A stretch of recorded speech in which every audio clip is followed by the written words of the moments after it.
Kaladlit Nunat, which means land of the people, is the world's largest island. More than 4/5 of it is covered by a vast ice cap. Of course, it's Greenland, which really should be called Whiteland. Greenland was discovered in the 10th century by the Viking explorer Eric the Red, who settled here with his family in 982. He had 2 sons. His eldest, Leif Erikson, was one of the first Europeans to reach North America. Greenland is a desolate country, with only 60,000 or so inhabitants living in small towns and villages around the coastal strip. This is truly an awesome place, and the journey to the Inuit fishing grounds is going to take several hours. This ice is absolutely lethal. Luckily, Dieter, our German skipper, knows the area very well. Even so, it's a nerve-wracking experience, and should our little glass fibre boat get smashed by the ice, you won't have to watch the rest of the programme, because you only survive for about 1 minute in the water in these temperatures. Well, it had to happen. After 8 hours of bouncing off the ice, we've ground to a complete halt. The props are twisted, the props are off Stan and the captain are down there trying to repair them, but they can only work underwater for seconds at a time because it's minus about 800 degrees, so it's very, very difficult. And we are inexorably and inevitably floating into the ice, which is being dragged off of the glacier there, and we'll get trapped in this lot in a minute. Well, it seems that on these programmes, boats and me don't get on too well. Dankeschön. And it's a bit worrying. Even the director is ice jousting in what I might say is a rather futile attempt to keep us from getting into this lot, because it is inevitable.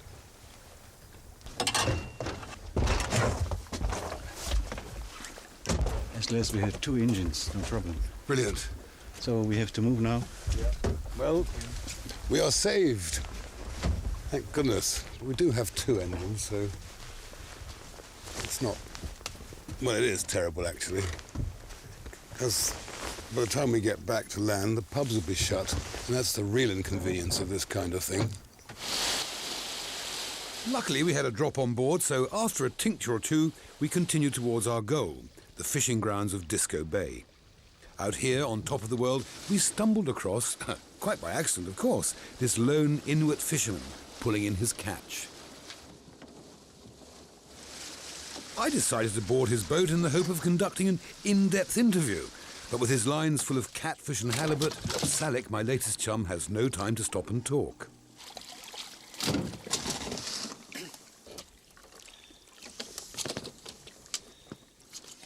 The fishing industry is vital to the economy, and it goes on all the year round. But in the winter months, Salik will fish by cutting holes in the ice and using long lines with loads of hooks which are left out overnight.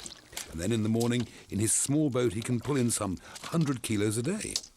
Although it's cold, it's beautiful and a fisherman's paradise.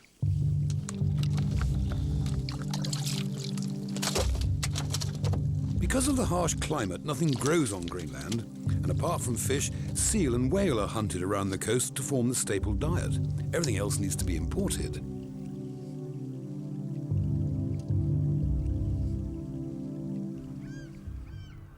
Jacobstown in mid-summer. This is the main harbour where all the little fishing boats bring their halibut to be distributed around the world.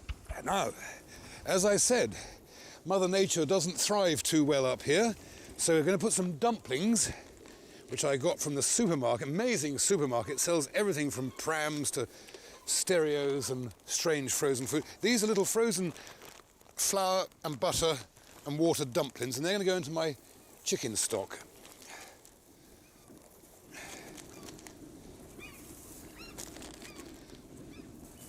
Like so. Now, in the meantime, this is summer, but it's a little bit chilly. Some great little fillets of halibut go onto the plancha. Then some fresh leeks, freshly frozen, imported from Canada, into the chicken stock. A little bit of garlic.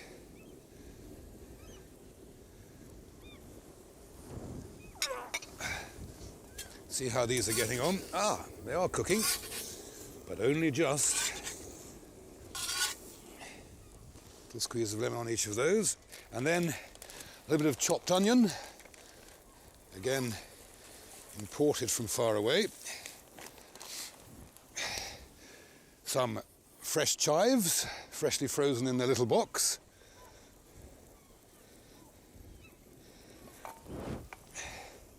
Some fresh dill.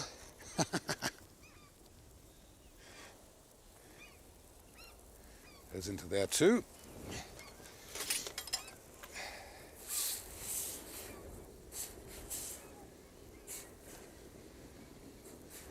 We were, because we need a cutaway at this point, because this is cooking so slowly and it has to be seared, we were planning to do this sketch on an iceberg, and I promise you there was a huge iceberg here last night, a massive one.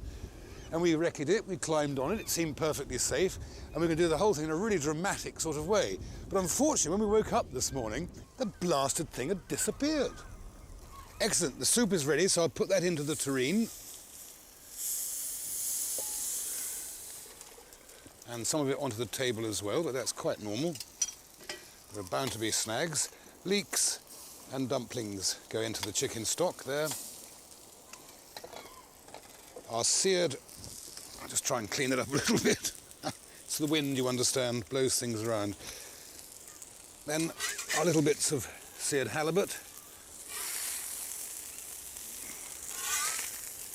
Little fish bergs. Float into there. And finally, some red and green chilies and some chopped carrots and leeks, which are not cooked, and they'll give a nice crunchy flavour to the whole thing. Halibut soup. A little bit of parsley and dill. This really is a spectacular sight. The glacier, which is thousands of years old, has reached the sea, and great chunks of ice will break off, forming icebergs, which will drift on their long journey to the warmer waters. Well, this is about the end of the line. Unless you're a Nansen or a Fiennes or somebody like that, it's just a question of grief, dog sledges to the North Pole. And this is also, of course, where these terrifyingly beautiful icebergs are born when they crack away from this glacier, or glacier. It's awesome, and I'm told that should one of these pieces break off right now in a major way, this dear little boat will be quite swamped, and you have about 1 minute survival time in the temperatures of the water here. So I think we'll go south and do a bit of cooking.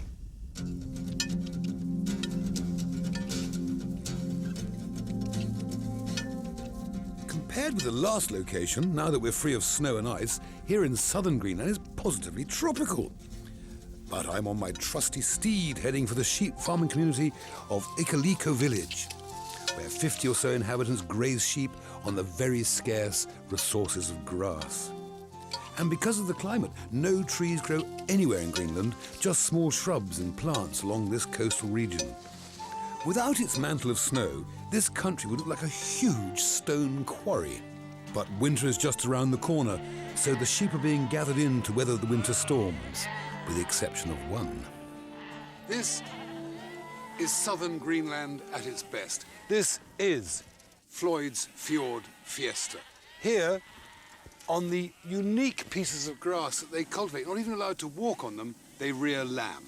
Otherwise, they're eating seals and whales and the odd halibut and stuff like that. So we're going to celebrate lamb today, and I'm going to make a shepherd's pie with my things. I've got lots of things today. I'm going to put some oil in my pan, and I'm going to put in a bit of chopped meat, chopped lamb meat. I'll pass that to an assistant who's not here, and just fry this just for a second or two. And into that I'm going to put some rosemary, no fresh rosemary, because nothing grows here, nothing, except the sheep and a little bit of grass. So you've got some dried rosemary. You, of course, will be using fresh rosemary.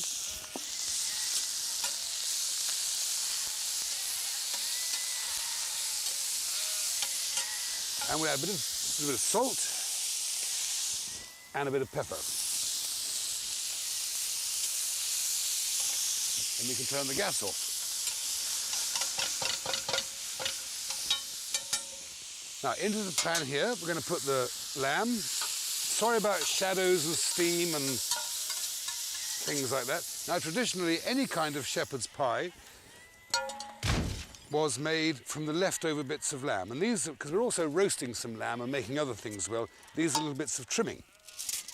Then, on top of that, no, first of all, we're going to put some tomato into that. Chopped up fresh tomato. This is a very economical dish to use up little bits of leftovers. I'm going to throw that away. I have a person who collects these things. You see when I throw things away like that. I'm going to add some garlic into that. I'm going to add some onions that I've already fried just very lightly. Bits of onion into there. This is an exhilarating, it's my word for this series, for the reporters that complain about my cliches. I used to say my newest chum, and I used to say it's, brill, but now it's exhilarating. So you can all write and complain about that. What you can't complain about is the beer. Excellent. Right. So onions, tomatoes, a little bit of lamb, garlic, rosemary has gone in. Then we stick on a few potatoes, across like that, very thinly sliced potatoes. Then we put on some little slices of aubergine. They've just been very lightly fried in olive oil. Layer those across the top of there. Right, there's another one, thank you. My boy is a frisbee player. Then we put on some more potatoes across the whole of the top. Very thinly sliced. And because of the incredibly advanced technology that we have here in Greenland, in the youth hostel where I stayed last night, just down there in this little community of 50 or 60 souls, that's all, little youth hostel, I made some bechamel sauce. Well, I didn't actually make it. My assistant Scott opened a packet and poured in the water, but that's what we have to do. But at home, you make a nice bechamel with a bit of lamb stock or a bit of milk or whatever, and then you pour it all over your shepherd's pie, which is absolutely excellent. I can throw that away now. Thank you. Now, Vlad, what we're very proud of is our oven. We have actually built our own oven. And this will go into the oven for about 40 minutes at woodmark 3 or possibly 6, and it's over here. So I want you to, however difficult it is, walk all the way around and show off our oven.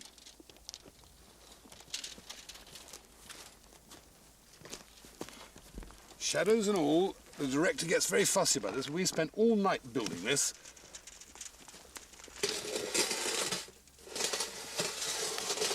The shepherd's pie goes in to the oven.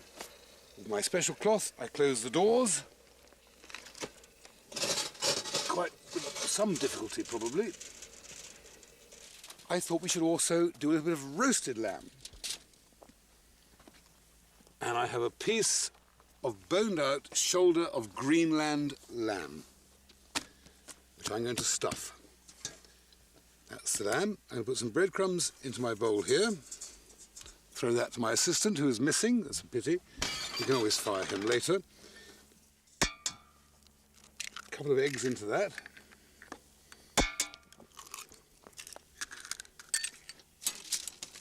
A bit of water. And whisk up some eggs, breadcrumbs into that. We're going to add some chopped nuts. These are almonds. You can use any kind of nut you like. We're going to add some candied orange peel, but it could be lemon peel if you wanted it to be. We'll stir that in. Some little slivers of garlic is going to go in. Quite a lot of garlic. A few slivers of ginger is going to go in as well. Some organically grown, vegetarian-style Scandinavian apricots. They haven't been sprayed by anything. A little bit of chopped apple is going to go in.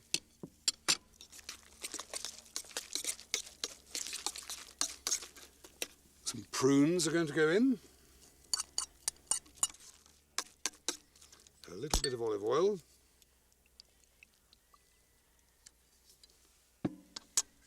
It's quite nice as well. A squeeze of lemon juice.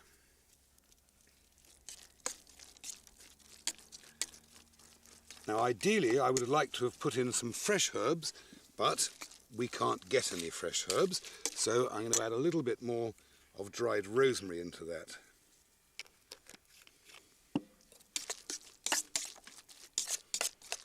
So that's our stuffing.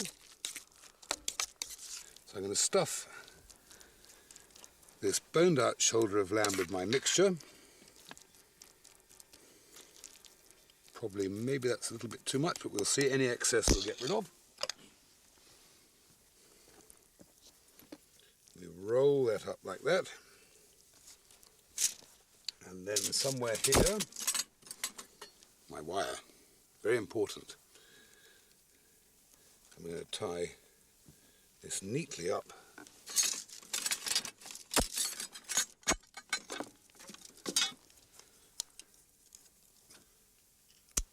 With some wire. And put it along with my shepherd's pie into the oven. Meanwhile, the rest of the lamb is cooking on the spit for the villagers' lunch. Our Inuit shepherd's pie is now coming out. Just to remind you, onions, aubergines, potatoes, garlic, chopped lamb, potatoes, and a bit of bechamel. Right. My roast stuff, shoulder of lamb. What a brilliant oven.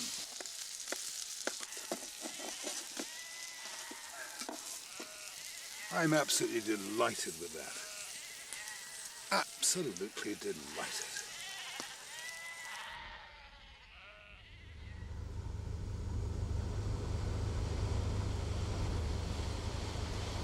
Greenland is ideal for a cruise. There is a certain tranquility here, even if the ship was called MS Disco. And the icebergs are impressive. But you know, I was in the bar last night when I was approached by a man who wanted me to invest in his business.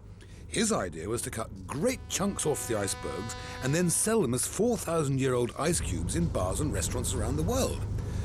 It seemed a great idea at 3 in the morning, but luckily he was nowhere to be found at breakfast, so I beat a hasty retreat before I became involved in selling fridges to the Eskimos.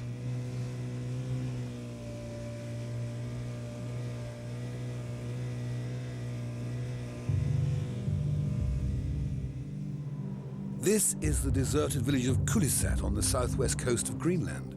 In the 1920s, it was a successful coal mining community. Then Greenland was a Danish colony, until 1953 when it became part of Denmark. And the Danish parliament decided to close down the mining village in 1972 for economic reasons. The residents refused to leave, and a long battle raged to save their jobs. And on the day of the evacuation, the islanders systematically smashed up their houses and belongings. They left the island with a few personal items and were resettled on the mainland. Nowadays, the only contact they have with their homeland is to return to bury their relatives.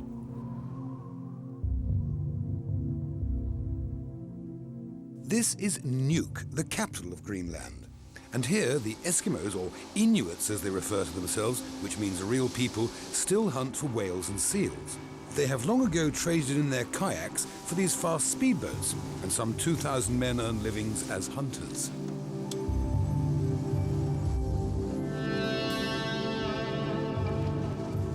Seals can easily outmaneuver the boats, so once the hunter sights a group, he fires off a round. The seals quickly dive below the surface for a few minutes, and when they come up for breath, the hunter hopes to be in a position to shoot them.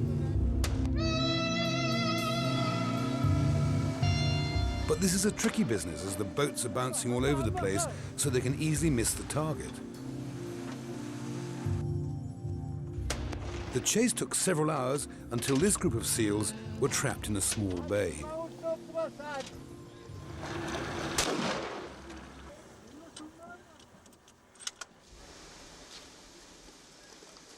For the population of Greenland, the seal is not an endangered species, but an important food source. And their diet of fish, whale and seal has made the people less prone to heart attacks. And in the local market, the seal meat can fetch up to £200 per mammal.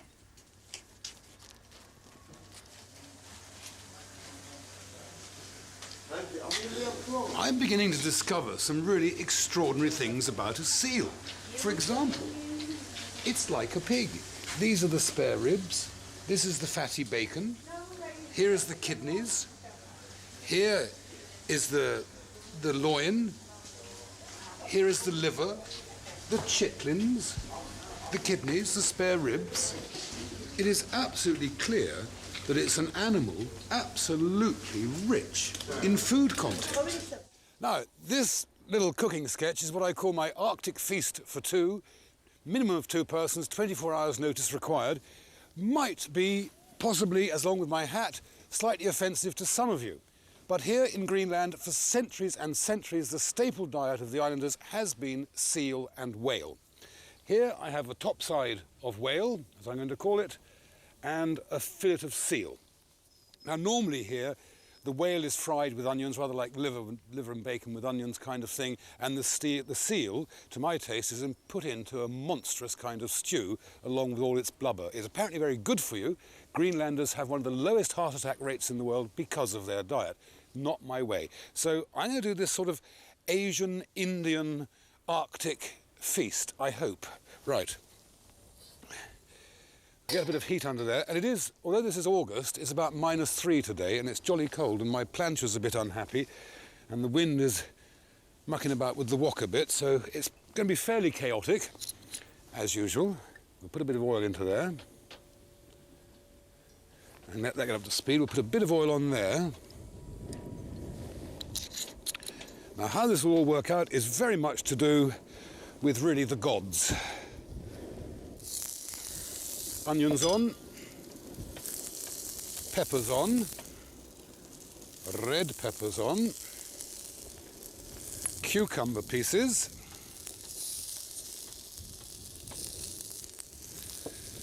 pineapple pieces. They can all start to go out of the way. And spring onion pieces. This is what we're calling the Hawaiian whale. The people of Hawaii will be very furious with me, I expect. And some pieces of sweet corn can go on. Those can go out of the way. And a little bit of salt, which I've forgotten to open, and go over all of that. Now we'll leave that there just for a second or two while we start the seal curry.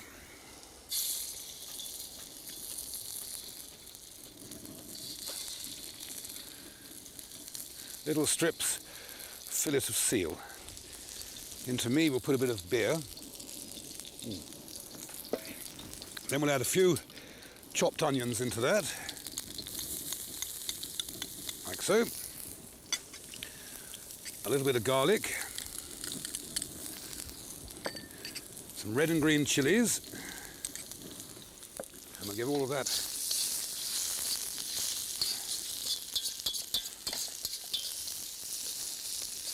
a little bit of a stir. Little salt. Where's my salt? Meanwhile, over here, things are cooking quite nicely, so we can stir them around a bit now. I've got some ground ginger. Stir into there. Some ground coriander. Marsala.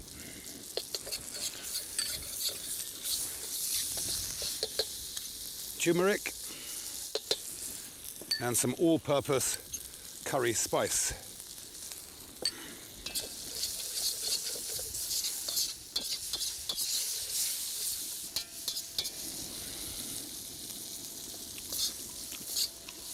It's actually jolly tasty, I have to say that. Not dissimilar really to reindeer, not dissimilar to well-hung beef. And however, the way it's cooked here very often, it ends up tasting like liver. Now we'll have a little bit of chopped tomato in the juices.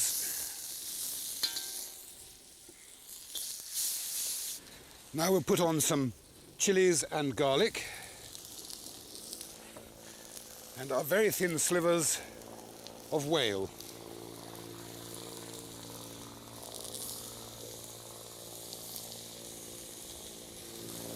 Little lemon juice.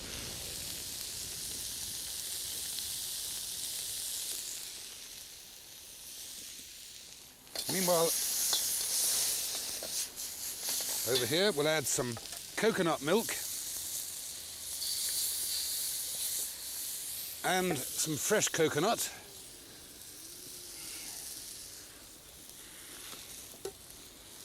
Right, that's virtually cooked. A little bit of soy sauce.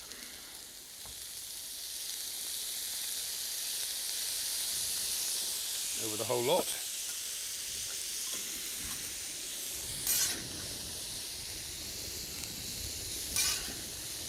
Vegetables in first, then the meat.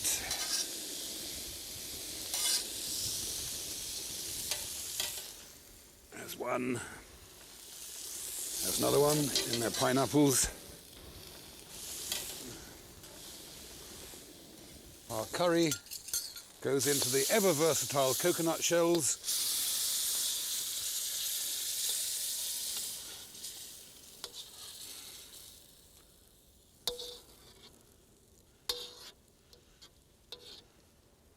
Like so.